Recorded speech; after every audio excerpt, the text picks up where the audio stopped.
겸손과 기도. 찬미 예수님. 시작 기도 마치겠습니다.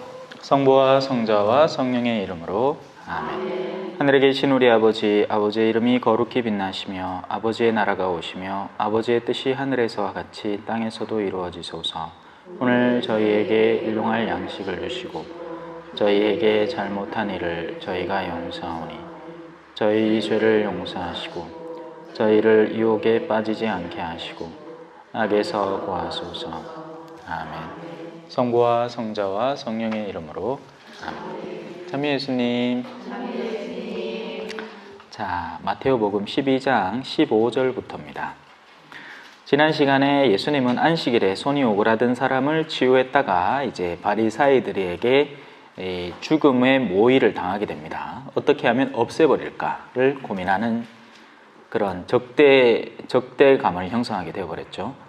그래서 주님의 종 예수님이라는 파트로 들어가 보겠습니다. 예수님께서는 그 일을 아시고 이제 그곳에서 물러가십니다. 적대감이 판을 치는 곳에 억지로 선을 내어놓고 있을 이유는 전혀 없으니까요. 거룩한 것을 개들에게 주면 안 되는 겁니다. 선을 베풀어서 복음을 전하려는 시도 안에서 복음을 전해받으려는 사람들이 얼마든지 많기 때문에 공연히 이 진을 빼고 있을 이유는 없어요. 물론 그 대상이 어떤 대상인가에 따라 다르겠죠. 예. 우리가 이 친구랍시고 만난 사람들인데 나한테 공공연한 적대감을 드러내잖아요. 그러면 그 관계를 계속 유지하고 있을 이유가 거의 없습니다. 예. 왜냐하면 그러니까 이건 우리의 문제이기도 하고 그들의 문제이기도 해요. 내가 어떤 의도로 다가섰느냐의 문제이기도 한 거고, 정말 내가 좋은 뜻을 전하려고 마주하는 사람들이고 그런 관계라면 당연히 그 뜻이 이제 활성화되고 시너지 효과를 일으켜서 서로 좋게 되어야지. 그런데 그들이 내가 좋은 것을 전해주려고 시도를 하고 열심히 노력을 하는데도 반대하는 세력을 형성을 하면 이제 그때는 이 일종의 친구 관계, 교우 관계를 잘 고려를 해야 됩니다. 그런데 그렇게 하기 힘든 또 경우가 존재하죠. 단계별로 다른데 본당에서 봉사 직분을 맡았을 때예요. 그때는 책임을 지고 얼마의 기간 동안을 헌신을 하겠다 했으니 그 기간 동안 그 안에서 일어나는 것들을 감내해야 됩니다. 하지만 거기에는 한계성이 존재를 하죠. 자기가 맡은 기간이 있잖아요. 그죠? 평생 하는 일 없어요. 레지오는 평생 하더라마는. 네? 하지만 그렇지 않습니다. 신심행이에요. 신심활동이라고요. 네. 정말 내가 몸담고 있는 단체가 하느님의 선을 창출해내기보다는 자신들의 이기적 야욕에 사로잡혀 있고 정말 말도 안 되는 것들을 억지 주장으로 우겨대고 말도 안 되는 움직임을 계속하고 자기들끼리 욕을 하고 험담을 하고 이간질을 계속하고 또 뭐 남성 내조 같은 경우에는 자꾸 술만 계속 먹고 사람의 습관을 악습으로 이끌어 간다면 빠져나오는 게 상책입니다. 예. 상책이에요. 그런데 이제 내가 그건 단원일 때 이야기죠. 내가 단장이라면 어떨까요? 단장은 달라요. 왜냐하면 단장은 자기가 무언가를 시도할 능력을 갖추고 있기 때문에 그 단체를 책임지고 이끌어 나가야 되는 겁니다. 단원들이란 원래 그렇게 부족한 사람들의 모임이니까요. 물론 허수아비 단장도 있겠죠. 예. 원래 거기서 제일 주된 세력은 본당 생활 30년, 40년 한 터줏대감인데 일단 허수아비로 단장 하나는 앉혀놓고는 자기가 뒷구녕에 떡 앉아갖고 그래 하는 거 아니야? 내 지금까지 그래 안 해왔어? 그렇게 하면서 자꾸 악습으로 이끌어갈 때가 있어요. 예. 그때는 당연히 그 필요한 조치를 또 취할 필요가 있겠죠. 성당에는 장상이 있잖아요. 본당 사목구 주임 신부님 아닙니까? 예. 그래요. 여하튼 현명함이 필요합니다. 그리고 예외적인 경우 가족이죠. 가족은 참 쉽지 않습니다. 이건 하느님께서 부여해 주신 것이고 동시에 여러분들이 선택한 것이기도 하기 때문에요. 특히나 부부관계는 그래요. 이걸 함부로 대하시면 큰일 납니다. 뭐 갈라섰다 붙었다 이게 잘 안 돼요. 생각처럼. 절대 그렇지 않아요. 둘은 한 몸이기 때문이죠. 한 몸을 어떻게 가릅니까? 한번 갈라보이소. 한 몸 왜 가를래요? 정 가르려면 방법은 있죠. 갈라도 생명의 위협이 없는 영역을 갈라낼 수 있습니다. 근데 그 갈라내면 왜 갈라내죠? 여러분의 몸을 왜 잘라냅니까? 왜 도려내나요? 환부기 때문에 그래요. 그 환부가 전체 몸의 생명을 위협하기 때문에 최종적으로 그 결정을 하는 거고, 그렇게 잘라내더라도 머리와 가슴이 한 측에 온전히 붙어 있고 그것이 그 피의 순환이 고스란히 돌아가고, 또 잘라낼 때 폐혈증에 걸릴 위험이나 그런 것이 없기 때문에 그 수술을 감행하는 겁니다. 이해하기 힘들죠? 예. 그 정도라 넘어갑시다. 이 세상의 모든 의문을 다 해소할 수는 없으니까요. 그냥 몸이라고만 생각하세요. 그래서 여러분 몸 언제 가르나 그거 한번 잘 떠올려 보시고, 정말 생각처럼 쉽게 가를 수 있는 건지, 아니면 끝까지 어떻게든지 살려내려고 노력하다가 정말 안 돼서 그 최종 수단으로 쓰는 건지. 왜냐하면 그 다음에 이 사람의 삶의 태도를 보면 알아요. 정말 그 사람이 최종적인 결정으로 그 결정을 내리고 산다면 묵묵히 하느님 안에서 혼자 삽니다. 근데 갈라서고 또 누구를 만나고, 너를 만나고 뭐 할 수 없어서 그대를 만나고 갈라섰다 만났다 갈라섰다 생쇼를 하고 앉았다. 그러면 그 측에도 문제가 뭐가 많은 거예요. 예. 왜냐하면 평생의 결정이었기 때문이죠. 그리고 심사숙고의 결과이기 때문입니다. 근데 안 그렇죠. 요즘은 하도 연예인들이 붙었다 갈라섰다 하는 걸 자주 보니까 자기도 그럴 수 있다고 믿나 봐. 예. 남들 다 안다고 다 정상이 되는 게 아니에요. 예.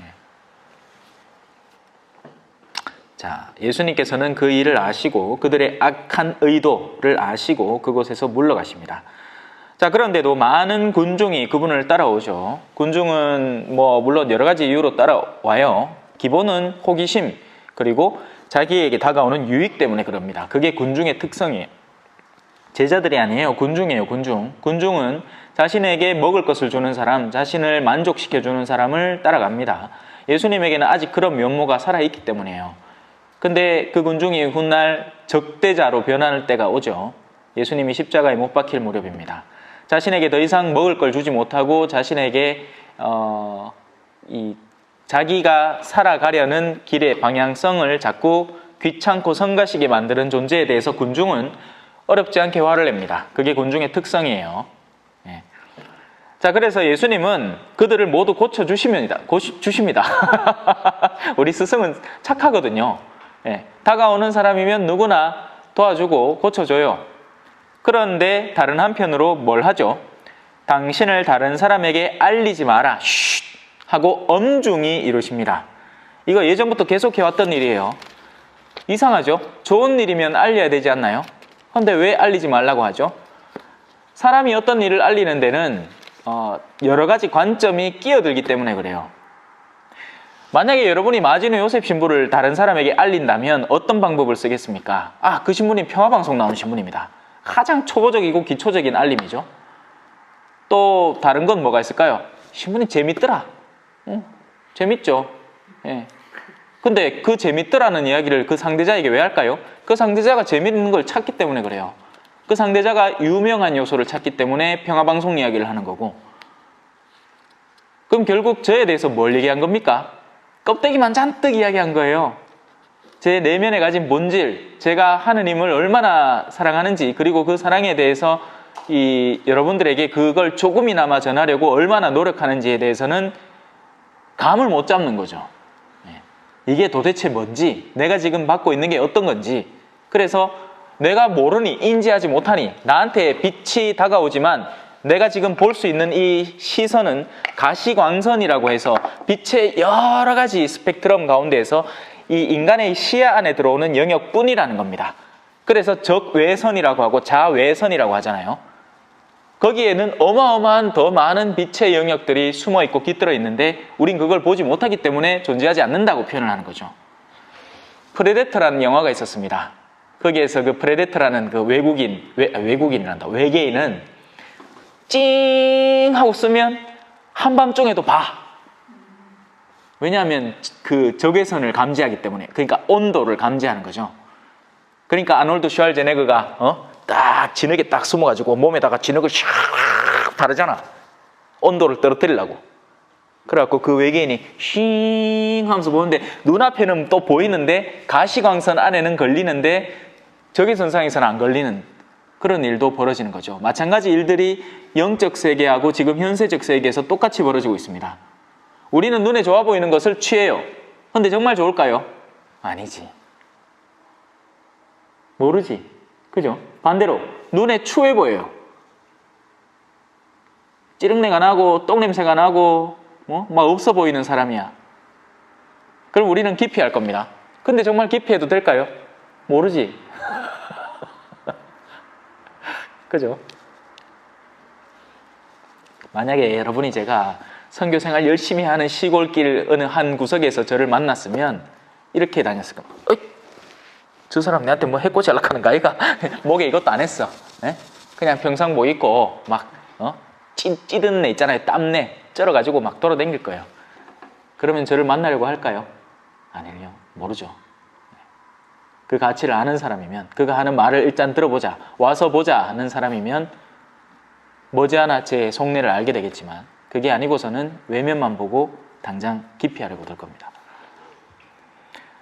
자, 예수님은 고쳐줍니다. 그럼에도 불구하고 사람들에게 알리지 말라고 이야기를 해요. 왜냐하면 그건 선포가 아니라 광고이기 때문이죠. 선포는 굉장히 자연스럽습니다. 마치 향수가 그 안에 속에 들어있는 향기를 위에 코르크 마개를 통해서 자연스럽게 퍼져나가는 것처럼 선포는 굉장히 자연스럽게 퍼져나갑니다. 우리는 말씀을 어떻게 해야 된다? 선포해야 돼요. 광고를 하는 게 아니고요. 선포를 해야 돼요. 자, 광고는 뭐죠? 광고는 뭔지를 모르기 때문에 억지스럽게 우겨야 됩니다. 우김. 우리 제품이 더 낫다. 실컷 그 광고 믿고 샀는데 사실은 딴 제품이 더 좋아. 근데 그 제품 광고를 안 했어. 중소기업 제품이 대기업 제품보다 더 좋은 거예요. 그리고 대기업 제품은 자기네 가습기가 이 가습기 살균 제거제가 엄청 좋은 거라고 광고를 했는데 실제로 사람을 다 죽여버렸어. 이런 일들이 비일비재하게 일어납니다. 광고는 음지는 드러내지 않아요. 양지의 것만 잔뜩 드러내죠. 선포는 그 존재 자체가 드러납니다. 그냥 그 사람이 있음으로써 자동으로 선포가 돼요. 굉장히 자연스럽죠. 광고는 억지스럽습니다.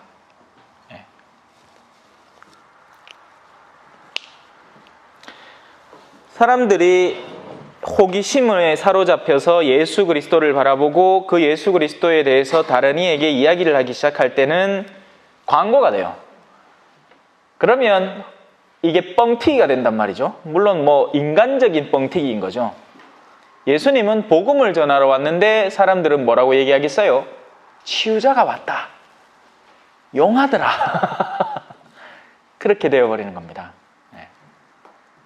우리가 흔히 하는 일들이에요. 우리가 다른 이에게 신앙을 전한답시고 하는 일 가운데에는 선포가 아닌 광고를 하는 때가 많습니다. 그러니 이게 나중에 그 양지가 사라지고 음지가 드러나기 시작할 때 문제가 생기기 시작하는 거예요. 신앙 좋은 줄 알고 왔디마 아니네 하고는 뭐한다? 냉담해버리는 거예요. 그러니까 너희는 세상을 돌아다니면서 예비자 한 명을 구해다가 너희보다 더 사악한 지옥의 자식으로 만드는구나 하는 그 말이 고스란히 적용되는 셈인 거죠. 우리는 선포를 해야 돼요. 선포를 하려면 내가 그 향을 간직하고 있어야 돼요. 내가 향기로운 사람이 돼야 된다고요. 자, 이사야 예언자를 통하여 하신 말씀이 이루어지려고 그리 된 것이다. 보아라, 내가 선택한 나의 종, 내가 사랑하느니 내 마음에 드느니다. 우리가 최종적으로 되어야 되는 형태입니다. 우리는 사람들의 마음에 들기 위해서 신앙생활을 하는 것이 아니라 하느님의 마음에 들기 위해서 신앙생활을 합니다. 그래서 사람들의 마음에 드는 기준들은 아예 무시하면 이상하겠지만, 그러니까 보다 덜 신경 써도 돼요. 이렇게 표현하는 게 낫겠습니다. 사람들의 마음에 드는 요소는 저를 두고 봤을 때 당연히 우리 신앙인은 이 하느님의 마음에 드는 영역이 더 무게감이 있어야 됩니다. 그러지 않고 사람들의 마음에 들겠다고 거기에다 무게감을 두게 되면 반대쪽이 어떻게 된다? 올라오게 돼요. 하느님과 마몬을 동시에 섬길 수 없다. 한쪽을 섬기게 되면 다른 측을 무시하게 된다라는 그 말이 고스란히 적용되는 영역인 거죠. 마몬이라는 것은 돈을 상징하는 것이지만 사람들의 호기심이 충족되는 영역도 똑같이 마몬과 맞물려 들어갑니다. 사람들의 호기심은 결국 돈, 명예, 권력과 같은 요소니까요. 성당 안에서 그런 것들을 자랑하면 안 돼요. 하지만 그런 현실이 많죠. 예.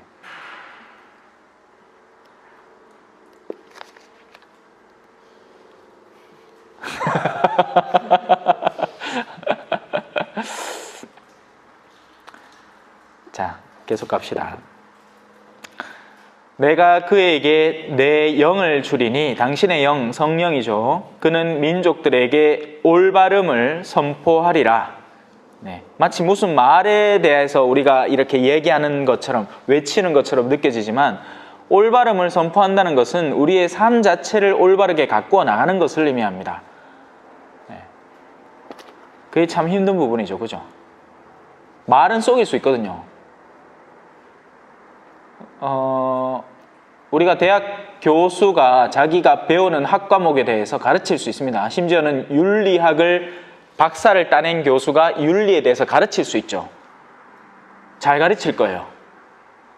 왜냐하면 윤리의 역사, 윤리라는 단어의 기원, 또 윤리학 개론의 어떤 이 여러 가지 갈래, 뭐 이런 것들에 대해서 가르칠 테니까요. 하지만 윤리적이 되는 건 다른 이야기죠. 우리 신앙인들도 마찬가지입니다. 신앙 안에서 다채로운 모습들에 대해서 언급할 수 있지만 그 신앙 자체를 나 자신이 실행하는 것, 그게 화두가 되어야 돼요. 우린 과연 어떻게 신앙하고 있는가? 아니면 거룩한 신앙인의 흉내를 내서 사람들에게 만족감을 주려고 하는가? 근데 이건요, 뭐 우리가 신경 쓰고자 하시고 전에 하느님이 알아요. 아시겠죠, 당연히. 그러니까 하느님이지. 뭐 속이고자 하시고 할 이유가 없어요. 하느님이 아세요. 예. 최종 결론은 어떤 거겠어요? 하느님에 대한 인지가 살아있어야 그 사람이 신앙생활을 하는 겁니다. 하느님을 두려워하는 것이 지혜의 시초가 되는 거예요. 그런데 이 사람은 계속 의심하는 거야. 자기가 신앙생활을 벌써 30년째 몸담하고 있는데 갑자기 신부한테, 젊은 신부한테 하느님을 믿으려면 어떻게 해야 됩니까? 하고 물어요. 웃자란 말이고 내보고. 예? 30년을 해왔다면서. 그럼 30년 동안 뭘 해온 거죠? 기술을 연마해온 거예요. 신앙 기술을. 사람들한테 짐짓 거룩하게 보일 수 있는 기술들을. 기도를 어떻게 하면 다채롭게 하고, 기도를 어떻게 하면 복잡다단하게 하고, 기도를 어떻게 하면 하루에 많은 양을 하고, 그런 것들을 연마해왔으니까 그런 것들을 표출하고 있었던 겁니다. 그러면서 자만에 빠져 있었던 거죠. 그런데 정작 하느님 당신에게 다가서려고 하니까 백지 상태인 거야. 한 번도 그걸 시도해 본 적이 없는 거예요. 이 안타까운 영혼이. 자, 그런 그분이 예수 그리스도에게 당신의 영을 주신답니다. 당신의 종에게. 자, 예수 그리스도께서 당연히 이 종의 으뜸이기 때문에 이 말은 고스란히 예수 그리스도에게 적용되는 것이지만 누구든지 예수 그리스도를 자신의 온전한 마음으로 받아들이면 이 구절에 해당하는 사람이 됩니다. 예외 없이요.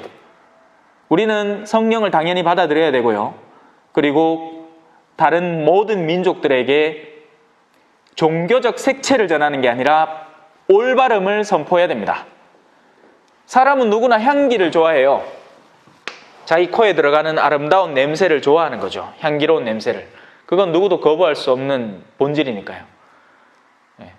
그런 사람이 되어야지 어떤 껍데기 가지고 자랑하려고 들면 디자인적인 면에서는 사람들마다 시선이 서로 다 다르기 때문에 누구는 동그란 병을 좋아하고 누구는 네모난 병을 좋아해요. 그건 그런 것들로는 만족시킬 수가 없습니다. 우리는 향기가 되어야 돼요.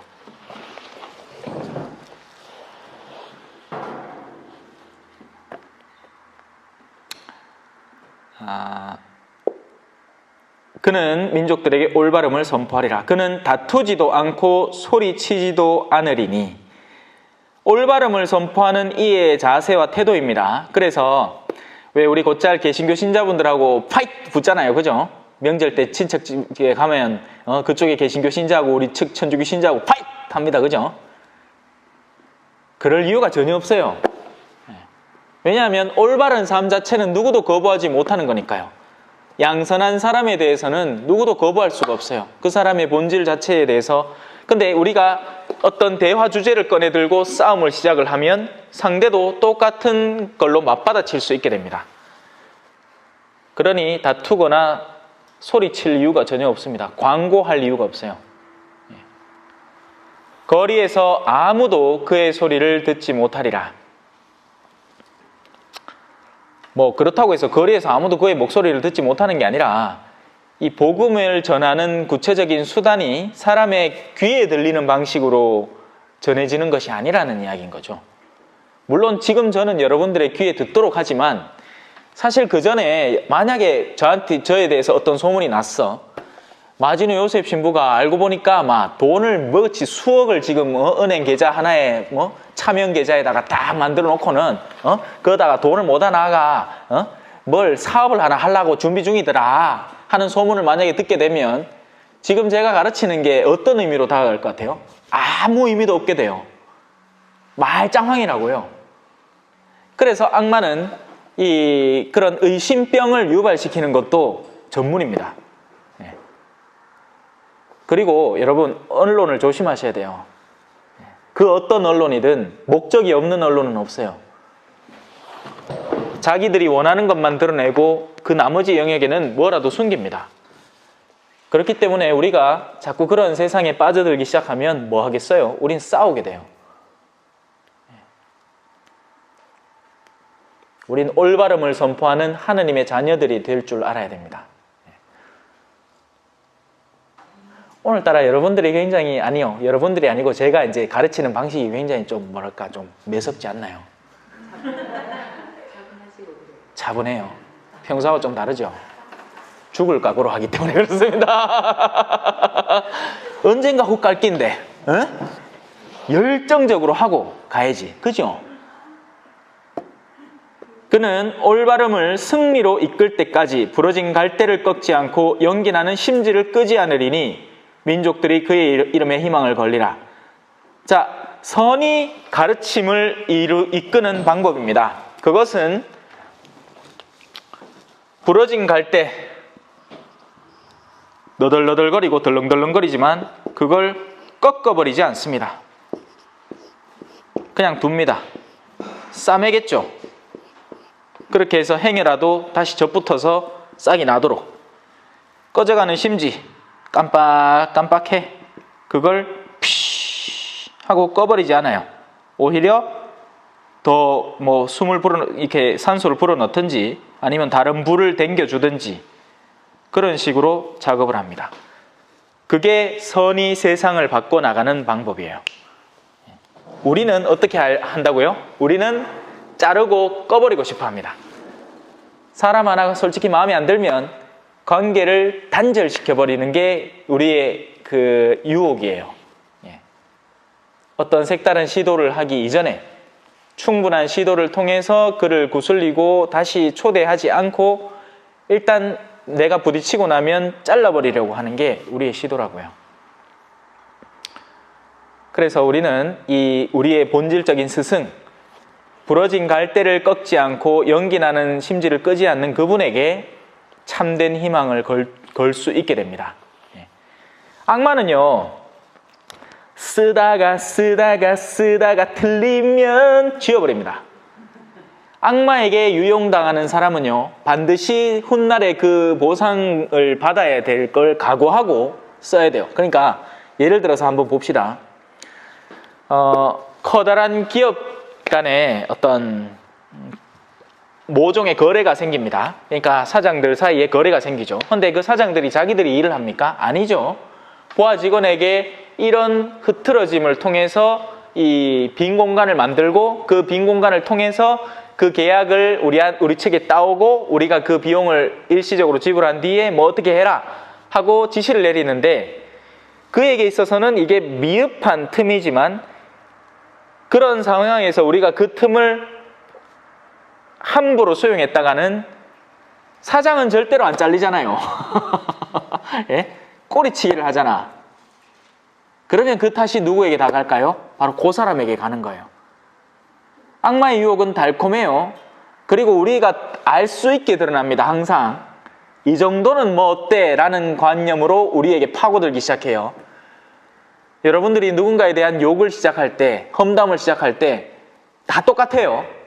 이 정도의 어때라고 시작합니다. 그런데 그 사실에 대해서 나중에 당사자가 알고 그 사람이 불같이 화를 내서 나한테 다가와서 그걸 따지고 들 거는 예상하지 않아요. 그냥 내가 지금 한순간에 잠깐 이빨 까는 걸로, 혀를 터는 걸로 만족을 삼으려고 하는 거죠.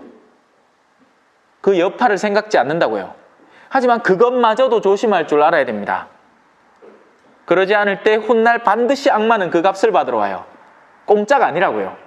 반면 하느님은 우리가 미흡하고 모자라도 그것을 채워주고 보완하는 방식으로 당신의 일을 하시기 때문에 하느님의 방식은 힘겹고 끈기가 필요하고 인내가 필요하더라도 그 길을 가는 게 맞습니다. 여러분, 신앙생활도 마찬가지고요. 당연히 신앙생활 안에서 그 길을 갈 줄 알아야 되죠. 그런데 다른 생활도 마찬가지일 거 아니에요. 더디고 오랜 길이 나은 길입니다. 빠르고 쉬운 길보다. 유혹은 언제나 그렇게 다가오니까. 넘어가도 되겠죠? 예수님과 베엘제불입니다. 선이 일하는 방식을 위에서 열심히 설명했어요. 이 이사야 예언자 안에 표현된 내가 선택한 나의 종이 일하는 방식을 여러분들은 여러분들의 몫으로 만들어버리세요. 다투거나 소리치지 않는 사람, 그죠?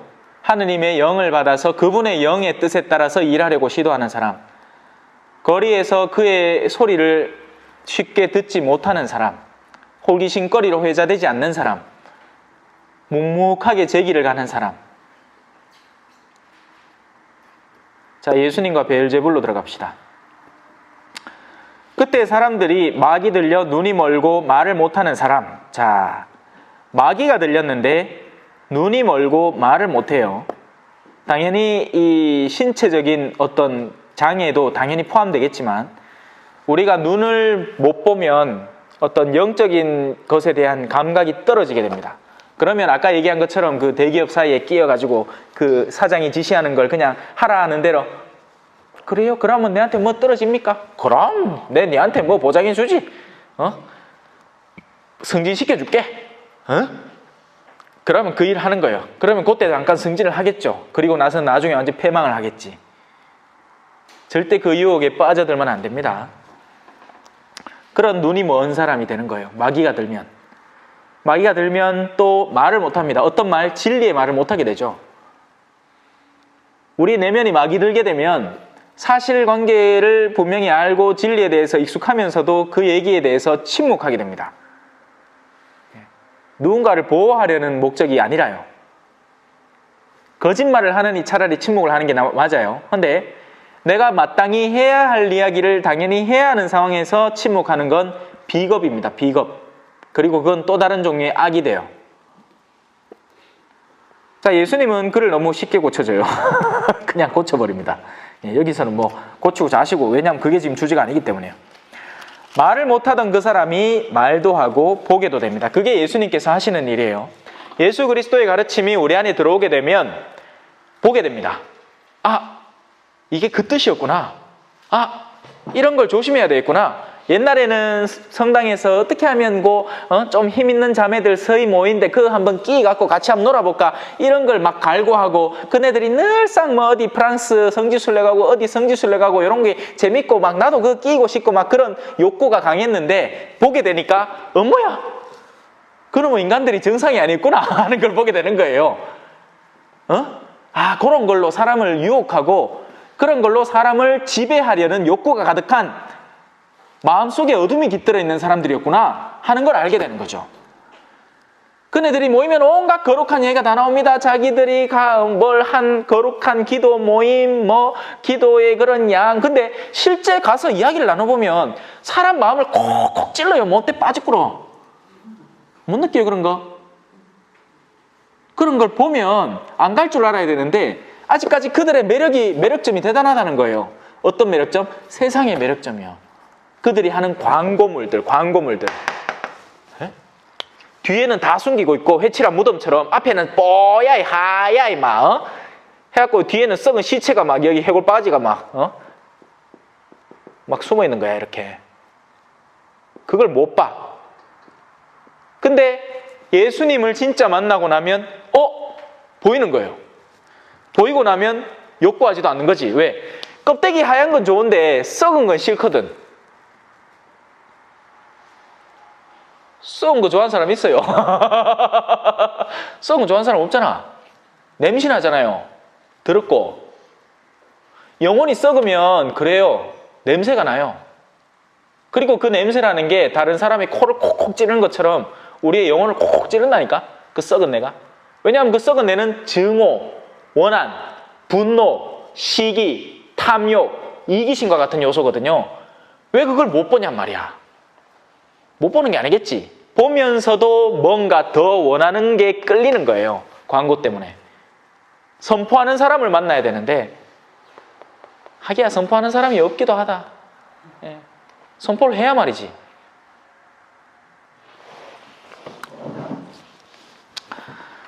자, 그러자 군중이 모두 질겁합니다. 자, 여기서 이제 군중의 본질이 슬슬 드러나는 거죠.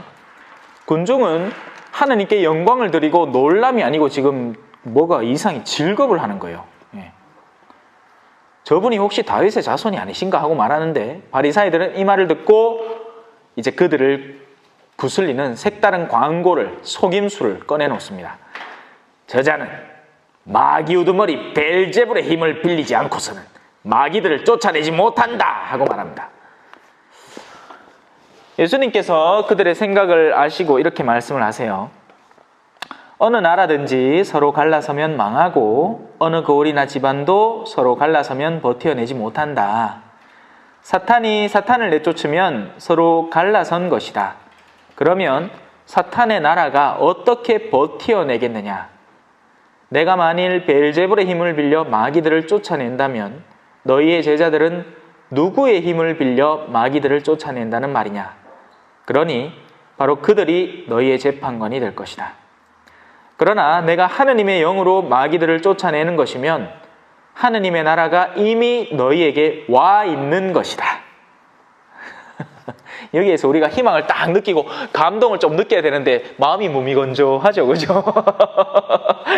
너희에게 오늘 이 수업이 마치는 순간 주머니에 5천만 원씩 꽂아줄 것이다 하면 이거 왜 또 이거 갈 낀데, 그죠? 하느님의 나라가 이미 너희 가운데 와 있을 것이다 하니까 뭐 어쩌라고 이래 되는 거예요. 왜? 감흥이 없어. 말해본 적이 없는 거예요, 사실. 우리가 정말 하느님의 나라에 대한 어마어마한 갈망이 있을 때 그 갈망을 우리에게 확연히 드러내는 성경 구절이 우리에게 엄청난 감동을 선사하게 됩니다. 하느님의 나라가 이미 우리 가운데 존재하는 거예요. 그래서 그 나라 안에 살아가는 이들이 존재하는 것이고 그 법칙에 따라 사는 사람들이 존재하는 겁니다. 이 세상이 아무리 보이고 어두워 보이고 저마다의 욕구에 휘말려 있는 것처럼 보이고 악을 자행하는 것처럼 보이지만 그런 가운데에서도 하느님의 나라를 따라 살아가는 이들이 이미 이 세상에 있다는 것에 우린 놀라야 되지 않나. 네? 자, 먼저 힘센 자를 묶어놓지 않고서 어떻게 그 힘센 자의 집에 들어가 재물을 빼앗을 수 있겠느냐? 그렇죠. 그럼 누가 제일 힘세냐? 누가 제일 힘세요? 우리 회사 사장님. 우리 회사 사장님이 힘 제일 세지. 그라있기네. 주일날에도 회사 나오라 하면 쫓아가잖아요. 예? 그걸 가지 말란 얘기가 아니에요. 주일날에 나오라 하면 나오면 돼요. 그러고 나서 뭐 대송을 마치든지 왕카면 생기가 끊일 판인데, 예? 지금 제가 그 얘기를 하는 게 아니에요. 근데 내 마음속에 솔직히 누가 더 힘이 세냐는 겁니다. 세상인가요? 돈인가요? 아니면 정말 창조주이신 하느님이신가요? 아니면 그 창조주 하느님이라는 존재 자체가 나에게는 없는 것이나 마찬가지로 느껴지는가요?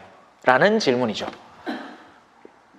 그래서 그 안에 하느님이라는 분이 생생히 살아있는 사람의 마음속에는 다른 것이 깃들 수 있겠습니까? 없겠습니까? 없죠, 당연히. 헌데 다른 것이 이미 깃들어 있다는 것은 무슨 말이에요? 역으로 하느님이 그 안에 없다는 얘기입니다.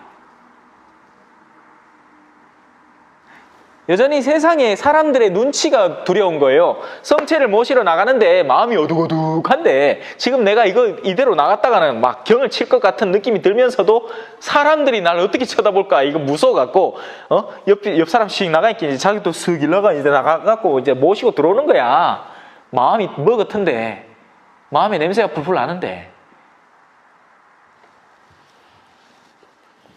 우리가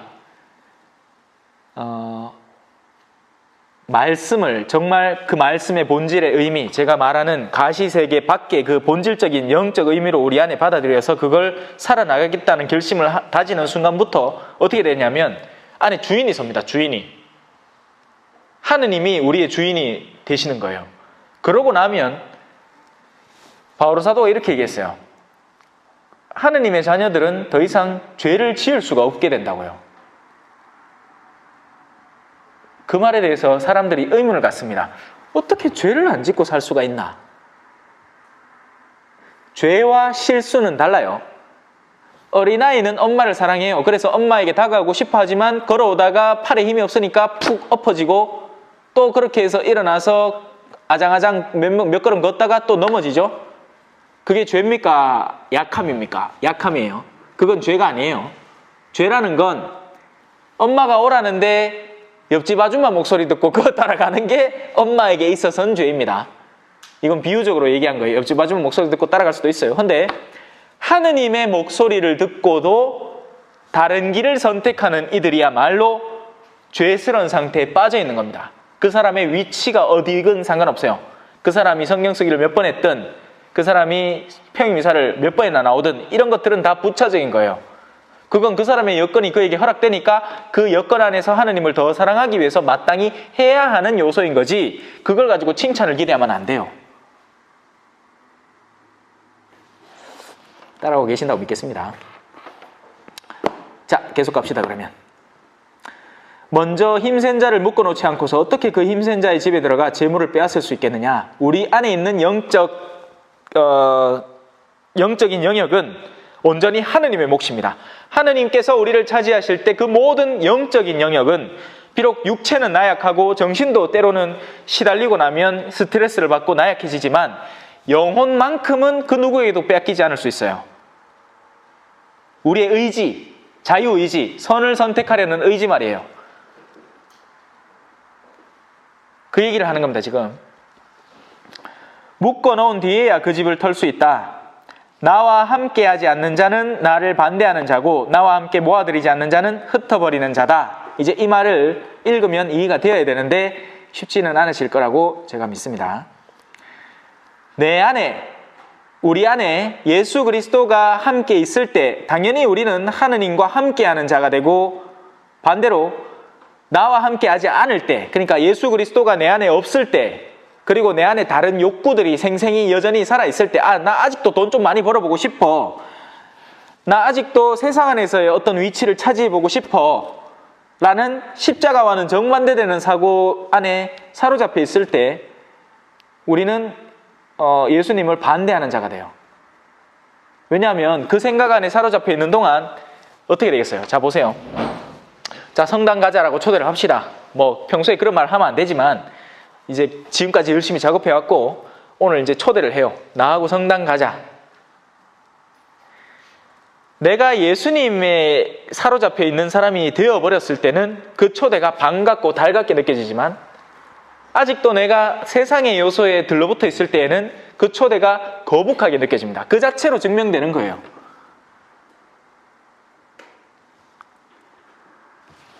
왜 이렇게 어렵겠노 오늘따라. 뭐 혹시 이해 안 되는 부분 있으면 질문하세요. 예. 이해하고 계신 거 맞죠? 그죠? 표정들이 너무 기괴해서 오늘따라 유달리 진짜 기괴하면 그로테스크해요. 여러분들이 뭘 감을 못 잡겠어 내가. 자, 그러므로 내가 너에게 말한다. 사람들이 어떠한 죄를 짓든 신성을 모독하는 어떠한 말을 하든 다 용서받을 것이다. 이제 핵심이 들어가요. 제가 약함에 대해서 이야기를 했잖아요. 하느님에 대해서 한 번도 소개받지 못한 어떤 젊은이가 인터넷에 떠도는 이야기를 듣고 예수님에 대해서 반대하는 목소리를 냈다고 합시다. 그럼 그 아이가 죄를 지은 걸까요? 죄일 수도 있겠지만 용서받을 죄예요. 왜? 아직 그리스도교의 본질에 대해서 한 번도 배워본 적이 없기 때문에 그래요. 누구 하나도 그에게 보여준 적이 없기 때문에 그래요.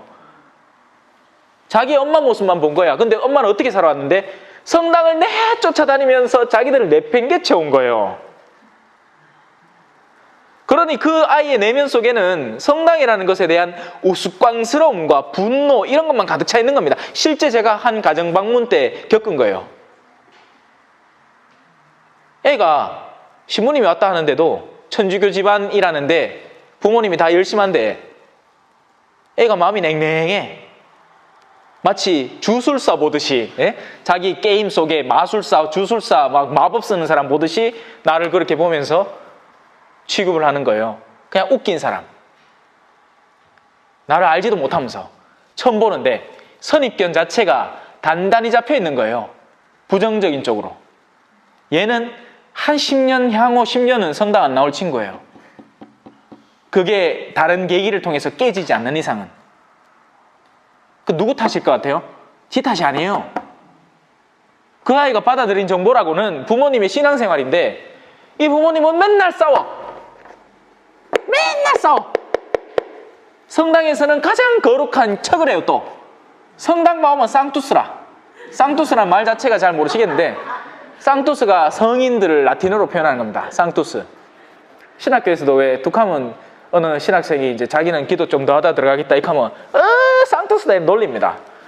심지어는 신학교 안에도 그런 분위기가 있어요.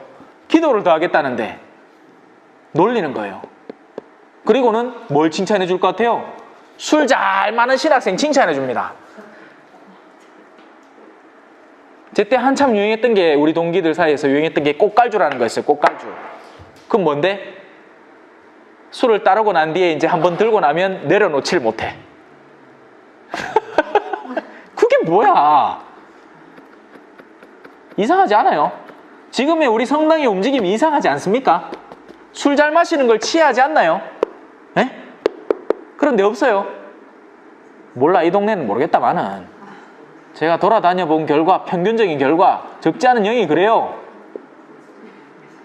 술 잘 먹는 게 칭찬받는 그런 분위기가 조성되어 있는 거예요. 뭘 어떻게 잘 마는 거 갖고 막 내 요거 잘 만다 하면서 그걸 뭘 자랑을 하는데 에? 성경도 모르고 예수님 뭘 가르쳤는지도 모르고 우리가 어떻게 살아야 되는지도 모르고 타인에게 어떻게 드러나야 하는지도 모르고 10분간 쉬어야 되는지도 모르고 10분간 쉬고 계속할까요? 31절부터입니다. 지금 우리가 이어져 오고 있는 흐름을 잘 파악을 하셔야 돼요. 이 앞서 나와 함께 하지 않는 자는 나를 반대하는 자, 나와 함께 모아들이지 않는 자는 날 흩어버리는 자라는 것을 이해를 하셨다면 이제 그 다음 단계가 이해가 되는 겁니다. 그러므로 내가 너희에게 말한다. 사람들이 어떠한 죄를 짓든 신성을 모독하는 어떠한 말을 하든 다 용서받을 것이다. 여기에서 1차로 우리는 희망을 간직하게 돼요. 왜? 우리가 그러니까 말씀에 대해서 모를 때, 깨어있지 않을 때 저질렀던 모든 과오들, 과거의 그 여러 가지 심지어는 극악무도하다 할 수 있는 일들까지도 포함해서 모두 용서받을 가능성에 대해서 언급하시는 겁니다. 물론 회개를 해야 용서가 됩니다. 여러분, 용서를 하느님이 밀어 넣는 게 아니에요. 용서라는 건요, 받기 싫다는 사람한테 억지로 밀어 넣는 게 아닙니다. 회개가 선행돼야 돼요. 회개. 그러면 이 회개라는 것은 과연 어떤 것인가? 우리가 이 회개에 대해서 잘못 생각하고 있는 겁니다. 여러분 영화 미션 보셨는지 모르겠지만 1977년작 다라다라다 거기서 그 주인공이 멘도사라는 주인공이 회개를 왜 하나마 지가 메고 있던 갑옷을 걸머쥐고 이과수 폭포를 벼랑을 한 개씩 오르면서 회개를 하는 거예요. 우리는 가톨릭 안에서 회개라는 걸 그런 관념으로 사로잡히기 시작하는 겁니다. 회개라는 건요, 이렇게 일어나는 거예요. 아!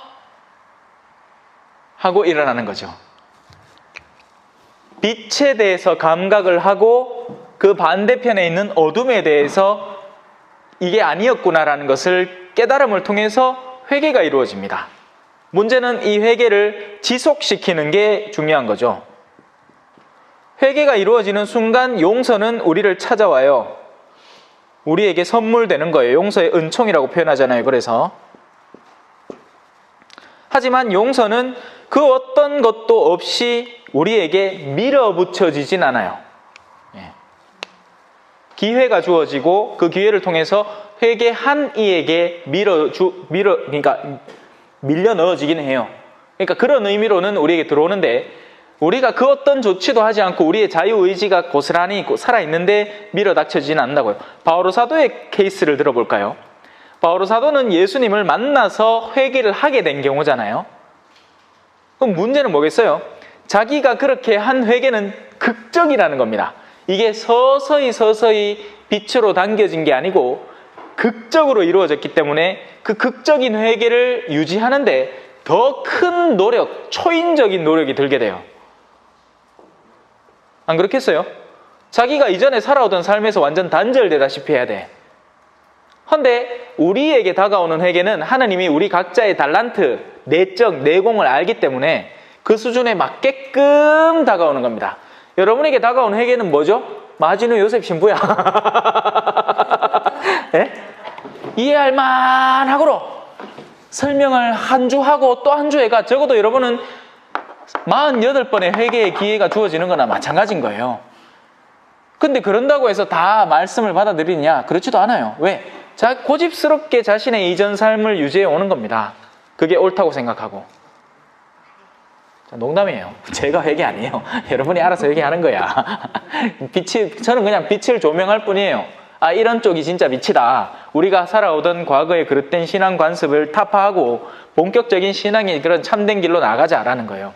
자, 왜? 이걸 이해해야 돼요. 그래야 이 구절이 이해가 되는 거예요. 성령을 모독하는 말은 용서받지 못할 것이다. 이게 도대체 무슨 의미인가? 사람의 아들을 거슬러 말하는 자는 용서받을 것이다. 사람의 아들이라는 것은 세상에 드러난 예수 그리스도의 현존이기 때문에 그 현존 자체에 대한 강한 인상을 올바로 받기 전까지는 그분에 대해서 모를 수 있고 거부할 수 있기 때문이에요. 그런데 성령은 우리 내면에 밀어닥치는 방향성에 대한 감각인데 하나님의 뜻을 알게 하는 영인 거죠.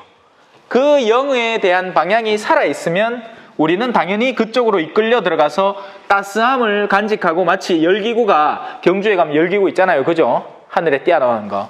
예? 이래 생긴 거 있잖아. 자, 여기다가 따스한 바람을 불어 넣으면 하면 이게 자동으로 뽕용뽕용뽕용뽕용 떠오르잖아요. 그것처럼 성령을 받아들이는 이는 자연스럽게 그 성령이 이끄는 쪽으로 우리 삶을 이끌어가게 될 수밖에 없습니다. 그래서 성령에게 나를 개방하면 돼요. 반면 성령을 거부하면 어떻게 될까요? 자기의 뜻 안에 살아있게 됩니다. 그러니까 자기의 주장과 자기의 뜻 혹은 우리의 뜻이 더 합리적이라고 믿으면서, 근데 그 합리성의 오류는 뭐냐? 하느님의 뜻을 거부하는 합리성인 거예요. 자, 이 두 가지가 합쳐질 수 있을까요? 그렇죠. 여기에는 교회가 존재를 하는 겁니다. 우리는 그래서 교회 안에서 하느님의 뜻을 수용하고 받아들이고 배워나가면서 그 뜻을 향해서 서서히 올라갈 수 있게 되는 건데, 그 뜨거운 바람을 제거한다는 건 곧 뭐다? 지가 알아서 밑으로 낙하하겠다는 얘기밖에 안 돼요. 맞죠? 그래서 용서받지 못하는 게 되는 겁니다. 왜냐하면 올라갈 가능성 자체를 자기 스스로 배척하고 있기 때문에 그렇죠. 그게 성령을 모독한다는 말의 의미예요. 간단하게 얘기하면 신앙의 그 어려운 길, 십자가의 길, 저는 이렇게도 또 설명을 합니다. 십자가의 길을 포기하지만 않으면 돼. 내가 아무리 죄인이라도, 내가 아무리 죄가 다온같이 붉고, 내가 아무리 악습에 시달리는 사람이라도 나보다 뛰어난 하느님의 뜻, 나보다 능력 있는 그분을 내가 믿기 때문에 가능하다는 것을 믿으면 우리는 엔진을 부여받고 올라가게 되는 거예요. 서서히 더디나마. 어디에서부터 올라가는지는 중요치 않아. 내가 시작점을 사제로부터 시작해서 거기서 더 높게 올라가든, 아니면 내가 세리와 창녀였는데 거기에서 하느님의 뜻으로 올라가든, 이든 저든 이걸 갖고 있는 이상은 계속 올라간다는 얘기예요. 반면 내가 아무리 추기경이고 막 교황님이고 그래도 이 엔진 자체가 그 중간에 빠져버리고 나면 그 사람은 낙하를 시작하는 겁니다. 아무리 지상에서 더 높은 영역에 있더라도요. 그래서 그는 용서받지 못하는 사람이 되는 거죠. 요것만 갖고 있으면, 요것만. 내 안에 하느님에 대한 감각. 근데 나 자신이 그걸 적극적으로 회복하기 힘들 때는 어디에라도 맡겨라? 은행에라도 맡겨라. 교회에라도 맡겨야 되는 거예요. 근데 이도 저도 다 싫다. 그런 사람도 있죠. 네, 하나님 잘한다. 내 혼자 신앙생활 하면 된다. 그런데 안 나가도 된다. 하람. 하세요. 그래갖고 자기의 내면 안에 그런 것들이 찰 수도 있어요. 하느님은 특별한 은총을 내려줘서 광야에서 세례자 요한도 혼자 살았잖아. 근데 그건 드문 케이스예요. 우리 인간 그렇게 안 돼요. 그럴 수가 없어요. 혼자 있으면 육체에 정복당해버리고 맙니다.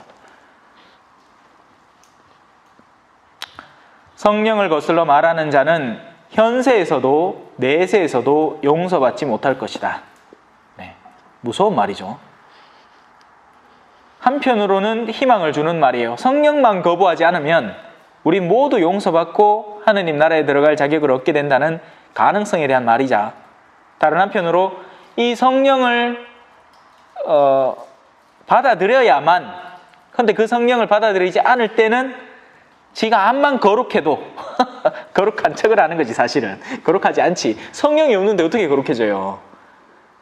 예? 그리고 이 성령을 성령 기도에 국한시키면 안 됩니다. 우리가 지금 성경 공부를 하고 있잖아요. 여기도 성령이 있어요. 여러분들이 설거지를 할 때도 가족을 사랑하는 마음으로, 따스한 마음으로 할 때는 거기 성령이 깃듭니다. 여러분이 카페에 가서 모임 자리를 갔더라도 뭔 커피를 어떻게 마시든 상관없어. 성령에 힘입어서 그 모임을 따스하게 서로를 돕고 경청해주고 그렇게 할 때는 성령의 모임이 돼요. 상대가 아무리 험담을 꺼내놓더라도 내가 그걸 녹여내면 돼. 내가 들어줘서. 안 그러면, 내가 안 들어주면 그 사람 분명히 딴 사람한테 가서 쏟아 놓을 거거든요. 차라리 그냥 나한테 쏟아 놓으라는 거지. 그런 식으로도 나는 그 모임을 성령으로 이끌어갈 수 있어요. 그러니까 그 모든 선이, 하느님의 뜻, 온화함, 사랑, 부러지는 갈대를 꺾지 않는 그 내면의 그 성정, 이런 모든 것들이 성령의 역할인 겁니다. 성령을 어디서 멀리 찾으려고 하지 마세요. 하느님의 말씀은 너희 가까이 있고 너희 입 바로 옆에 있어서 하려고만 하면 얼마든지 되새길 수 있는 그런 말씀이기 때문에 그래요. 그게 성령이에요. 우리는 육체적으로는 지금 물컵과 제가 거리가 있기 때문에 물컵을 쥐려면 적어도 이 정도의 운동을 해야 그걸 줄 수 있습니다. 하지만 영적인 요소는요, 내가 원하면 얍! 하면 옆에 뿅! 나타날 수 있어요.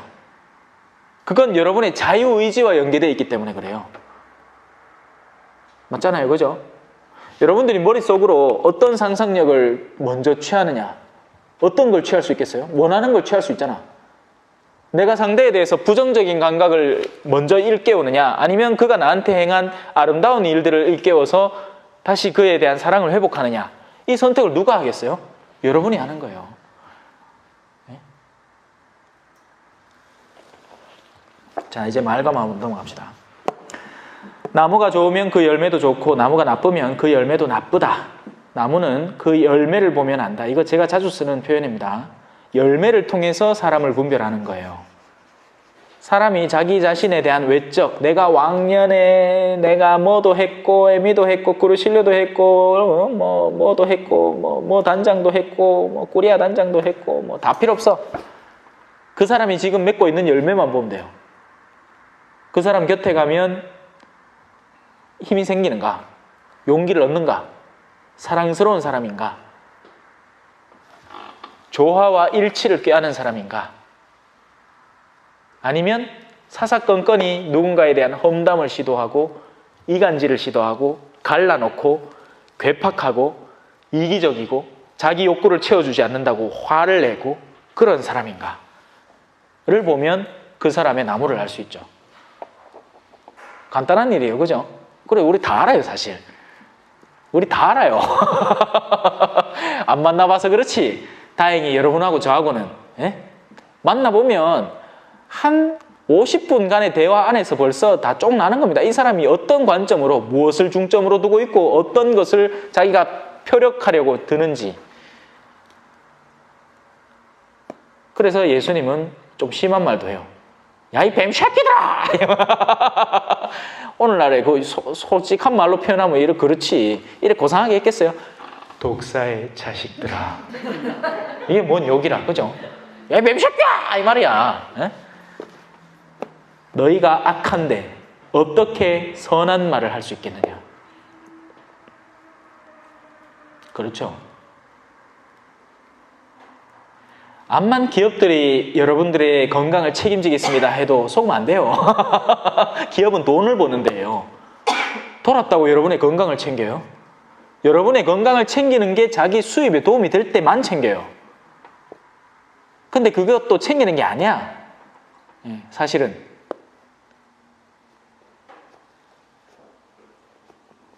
사실 마음에 가득 찬 것을 입으로 말하는 법이다. 선한 사람은 선한 곳간에서 선한 것을 꺼내고 악한 사람은 악한 곳간에서 악한 것을 꺼낸다. 너무 명료하지 않아요? 이런 말씀들은. 내가 너에게 말한다. 자, 이제 잘 들으세요. 사람들은 자기가 짓거린 쓸데없는 말을 심판날에 해명해야 할 것이다. 왜? 모든 말은 사람의 입에서 튀어나오는데요.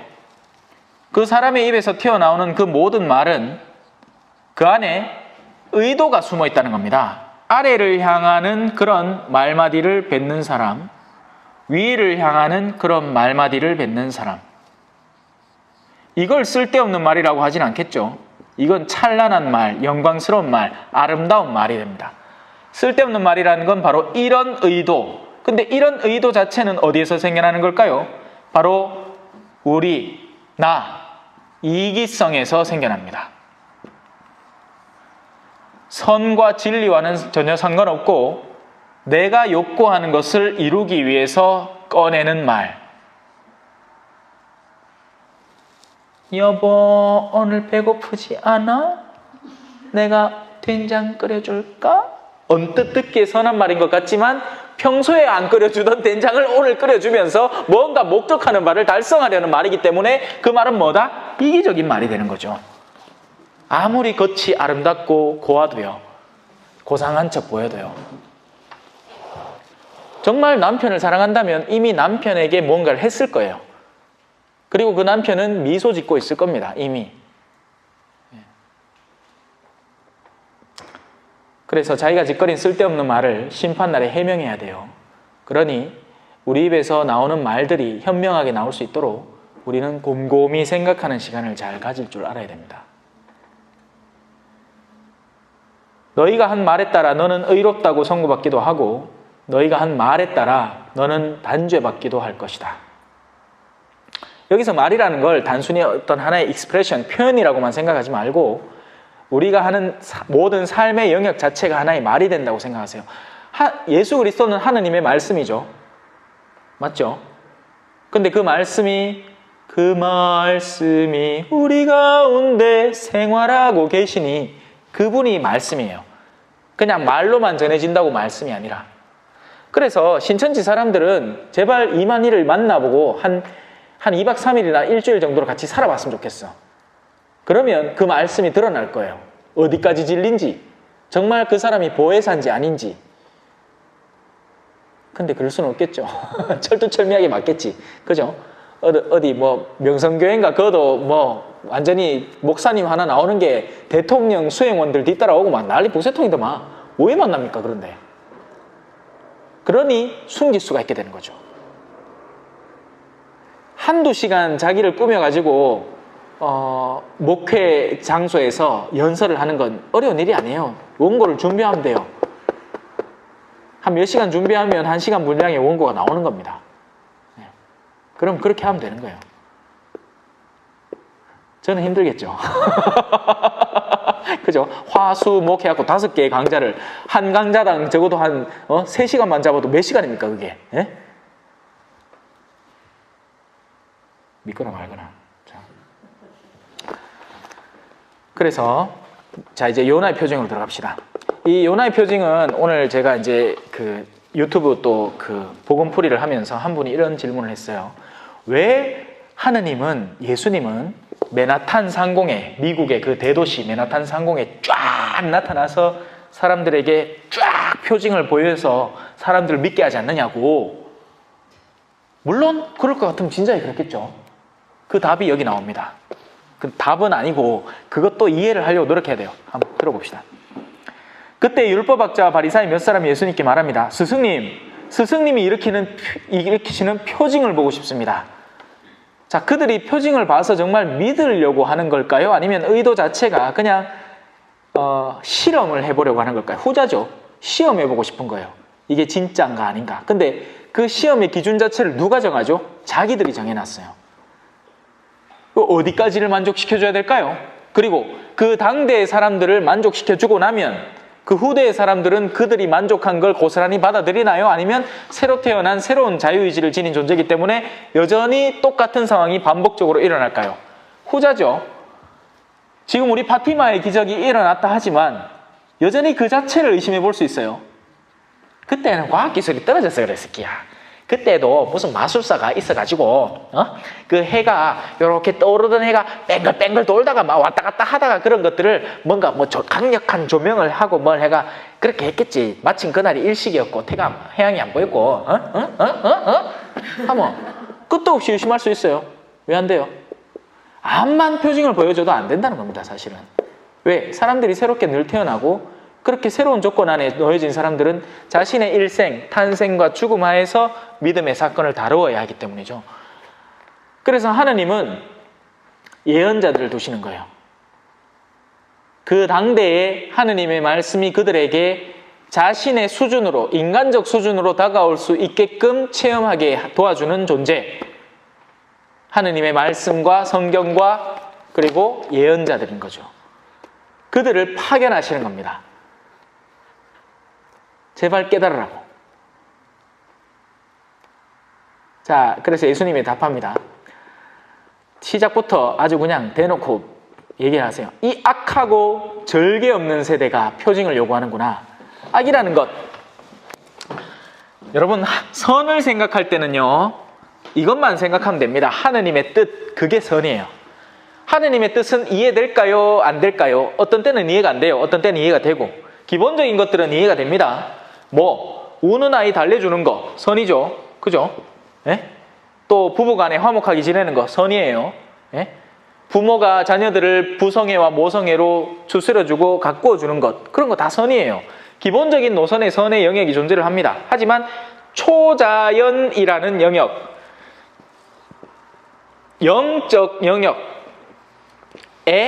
선은 때로는 이해가 안 됩니다. 왜 외아들을 죽여요?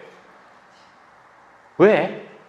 왜냐하면 세상 너머의 부활이라는 것에 대한 확신, 그것을 선물해 주기 위해서, 지상이라는 영역에 끼워 넣기 위해서 아들을 십자가에 죽이고 그리고 부활을 선물해 주시는 겁니다.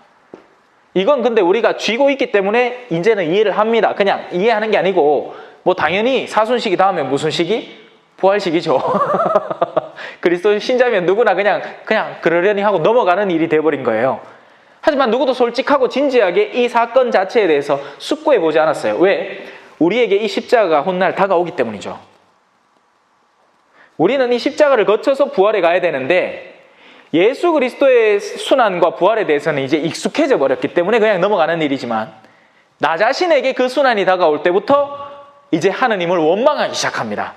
왜 나한테 당신의 뜻을 밀어 넣느냐고.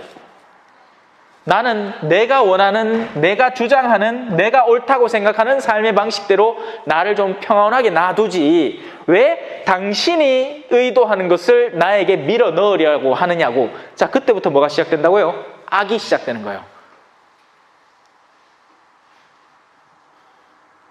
그 사람은 여기까지는 잘 지키고 있어요. 예? 근데 결정적인 하느님의 뜻에서 거부를 실행을 하는 거죠. 아따, 오늘따라 진짜 너무 진지하신데? 표정이 진짜 장난이 아닌데? 주제가 너무 무거워서 그런가? 자, 요나의 표정으로 다시 넘어봅시다.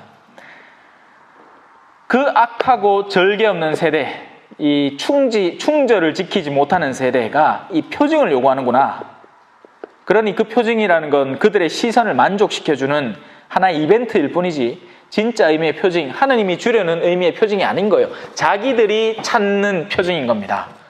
그러니까 앞서 댓글로 남겨놓으신 분이 이 맨하탄 상공에 예수 그리스도가 짠 하고 나타나는 그런 모양새처럼, 근데 이건 역시도 부정하기 시작하면 얼마나 부정할 수 있겠어요. 특히나 오늘같이 SF 과학기술이 뛰어난 이 시대에 또 맨하탄 상공에만 나오면 됩니까? 우리나라 상공에도 나오고 서울에만 있어도 우리가 못 보잖아. 그러니까 서울, 대구, 대전, 부산 찍고 아하 대구에만 있어도 못 봐. 포항까지 와야 돼. 저 호미곶 부근에 떠야 우리가 보는 게야. 예수님 짜더라 몇 분이야 되는 거예요. 그러면 얼마나 그런 게 말이 안 된다는 얘기죠, 한마디로. 요나 예언자의 표징 말고는 어떠한 표징도 받지 못할 것이다. 자, 그 요나 예언자의 표징은 어떤 걸까요? 하나, 요나가 사흘 밤낮을 큰 물고기 뱃속에 있었던 것처럼 사람의 아들도 사흘 밤낮을 땅속에 있을 것이다. 결국은 뭐가 자신들에게 표징으로 주어진다는 겁니까? 예수 그리스도의 순환과 죽음과 부활 사건이 주어진다는 얘기예요. 그게 표징이라는 거죠. 하지만 그런 가운데서도 또 요나가 한 일이라는 것은 딴 게 아니에요. 니네베에 가서 도성이 무너집니다. 사흘 안에 무너지니까 회개하든지 말든지 하이소. 정말 요나는 하기 싫은 일을 억지로 하는 예언자였거든요. 예. 그래서 아마 회개하든지 말든지 막 귀찮아 죽겠는 거야. 시작부터 막 귀찮아 죽으려고. 요나서 읽어보면 진짜 재밌어요. 시작부터 막 도망치고 막 이 난리 북새통입니다. 하느님하고 막 숨바꼭질하고 지는 숨을 수 있다고 생각하는 거지. 그러고 또 왜 아주까리 나오잖아요. 아주까리. 예? 아주까리 딱 하느님이 아주까리를 선물해 주니까 아이 시원타. 아유 진짜 도시 많은 꼬라지 안 볼까 하고 이제 그 밑에 앉아갖고 기다리고 있었는 거예요. 예? 그 하다가 또 아주까리가 샥 시드니까 아이 뜨거워라 하고 하느님한테 막 짜증내고 화내고. 너무 인간적이지 않아요? 예. 그래요. 심판 때에 니네베 사람들이 이 세대와 함께 다시 살아나 이 세대를 단죄할 것이다. 그렇게 되는 거죠. 왜? 그들은 회개했기 때문이에요. 근데 그 회개의 그 출처는 어디였죠? 요나의 설교밖에 없었던 겁니다. 가르쳐서 듣고 깨닫고 회개한 거예요. 회개까지 가닿는 그 일련의 과정이 어느 사람에게는 다르고 어느 사람에게는 약하고 뭐 강렬하고 약하고 이렇게 해야만 하는 게 아니라 누구든지 예언자의 말을 듣고는 회개할 수 있는 가능성이 존재한다는 이야기입니다. 그런데 자기가 고집스럽게 안 하는 거죠. 파라오가 10번의 기적을 거쳤음에도 불구하고 자기의 마음을 굳혀버린 거죠. 하느님이 파라오의 마음을 완고하게 하셨다라고 성경은 표현하지만 그 말은 곧 하느님이 파라오에게 깨달을 기회를 10번을 주셨다라는 이야기이기도 한 거예요. 왜 그렇게 힘들까요? 그죠? 생각을 조금만 앉아서 해보면 되잖아. 우리 얼마 조금 살다가 가요. 그죠? 안 그래요? 조금만 살다 가요. 짜더라 뭐 몇 년, 몇십 년 차이지. 누구는 60에 가고 누구는 뭐 40에 가고 뭐 더 짧게는 30에 가고 뭐 몇십 년 차이지. 언젠간 가는 거 확실해. 그러면 가는 순간에 그 사람이 어떻게 되느냐? 저는 너무 많이 지켜봤어요. 못 갖고 가더라고. 못 가져가대요. 하늘나라 간다고 지가 무슨 박사고 뭐 빌딩이 몇 채 있는 게 있고 하늘나라에 고스란히 지어져 있고 이런 거 아닌 것 같아. 남겨놓고 가더라고요. 그리고 그걸 딴 사람들이 다 먹습니다. 그럼 그 뻘짓을 왜 해? 차라리 영원히 남는 무언가에 매진하는 게 낫지 않아요? 근데 그 생각이 가닿지를 않나 봐요. 왜? 보여달라 이거지. 내가 보고 믿고 확신할 수 있게끔. 그걸 보여주잖아. 어떻게 해요? 요나를 통해서. 그런 깨달음을 얻고 그 일을 하는 사람이 있다는 것을 보여주잖아요. 근데 더 확실한 뭔가가 필요한가 봐요. 근데 그 확실한 뭔가는 하나님 절대 안 줄 겁니다. 악마가 주겠죠. 악마는 갈수록 눈에 드러나는 분명한 지표로 네가 여기서 조금만 더 투자하면 은행 이윤의 한 3배 되는 그런 이윤으로 돈을 벌 수 있다라는 그런 가식적인 표징들을 주면서 인간을 끌어당길 거예요. 그리고는 그 은행 자체를 망가뜨리겠지. 그럼 그 사람 어떻게 한다? 자기 모두를 투자했으니까.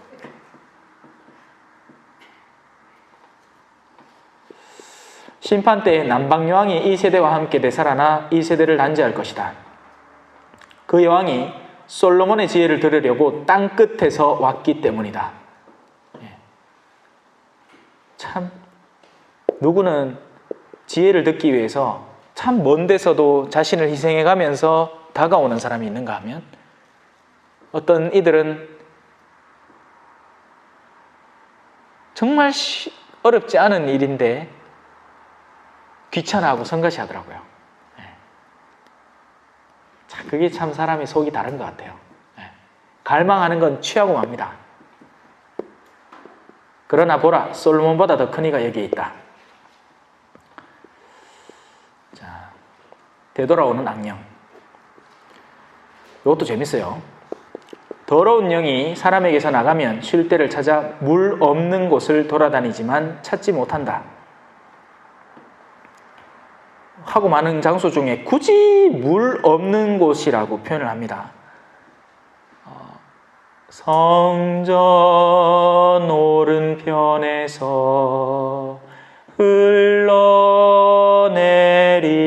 흘러내리는 물을 보았노라.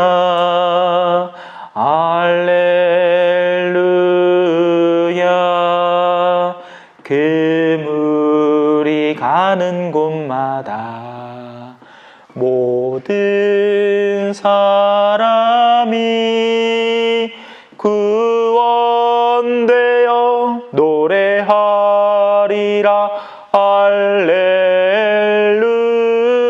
할렐루야. 성경에서 물은, 이런 종류의 물은, 예수님의 가슴팍에서 흘러나온 피와 물은 세례를 상징합니다. 물론 우리가 외적으로만 받는 세례를 의미하진 않겠죠. 하느님의 말씀을 의미해요. 생명수와 같은 말씀. 암사슴이 시냇물을 찾아 돌아다니는 그 목마른 신앙인들이 찾아다니는 하느님의 맑은 말씀. 그래서 마음을 시원하게 만드는 그 말씀을 의미합니다. 그래서 그 물이 없는 곳을 찾아가야 돼요. 악마는 메마른 가슴들, 탐욕과 이기심이 가득해서 말씀이 들어갈 자리가 없는, 용서하라는 가르침을, 원수를 사랑하라는 가르침을 수도 없이 들었지만 단 한 번도 그것을 마음에 둔 적이 없고 끊임없이 원수에 대한 원한을 간직하고 있는 그 사람. 비가 오면 생각나는 그 사람, 그 사람. 그 물 없는 데를 찾아 돌아다닙니다. 그런데 찾지 못하면 그때 그는 내가 나온 집으로 돌아가야지 하고 말합니다. 그러고는 가서 그 집이 비어 있어요. 왜? 한번 쫓겨났거든. 이 사람이 세례도 받고 첫 고해도 하고 초창기에 신앙생활을 하다가 좀 죄도 지었지만 또 고해를 일단 봤어. 형식적으로나마. 그리고 나서는 어떻게 된다? 무방비 상태로 그냥 남겨져 있는 거예요.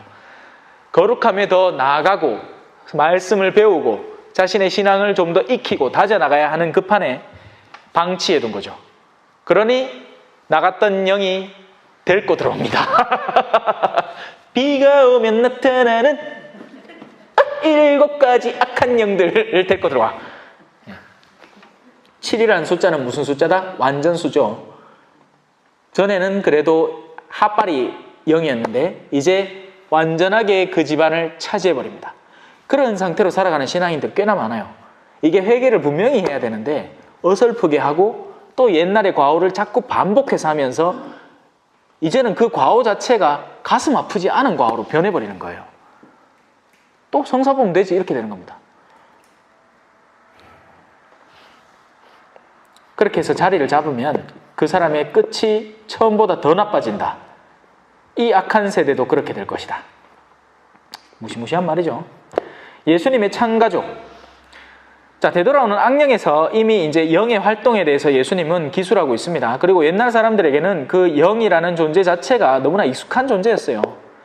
오늘날에 우리 과학시대를 살면서 오히려 영을 상실해버리고 공포영화를 자꾸 보면서 그냥 영이라는 게 영화의 소재로 그냥 전락해버렸죠. 하지만 실존해요. 지금 이 순간에도 우리 주변에 존재할 수 있고 물리적으로 존재하느냐 이게 중요한 게 아니에요. 나에게 영향을 미치느냐의 의미입니다. 예를 들어서 지금 제가 앞에서 가르치잖아요. 그러면 의심의 영을 불어넣을 수 있어요. 설마 하는 말 믿어도 되나? 이렇게 못되게 얼마든지 작용할 수 있다는 게 현재 영이라는 것은 현재 작용을 합니다. 현재 개입하고 있어요. 그래서 우리가 의지적으로 그런 영들을 쫓아내고 아니야 저 말씀의 본질은 맞으니까 신뢰를 한번 해볼래 하는 결심을 다져나가야 이 맑은 영의 마음을 열고 성령의 개방을 하는 거죠. 예수님의 창가족으로 들어갑시다. 예수님께서 아직 군중에게 말씀하고 계시는데 그분의 어머니와 형제들이 그분과 이야기하려고 밖에 서 있었습니다. 그래서 어떤 이가 예수님께 보십시오. 스승님의 어머님과 형제들이 스승님과 이야기하려고 밖에 서 계십니다 하고 말합니다. 그러자 예수님께서 당신께 말한 사람에게 누가 내 어머니고 누가 내 형제들이냐 하고 반문을 하시죠. 개신교 신자들은 툭하면 이 구절을 갖고 봐. 예수님도 어머니 마리아를 무시했잖아.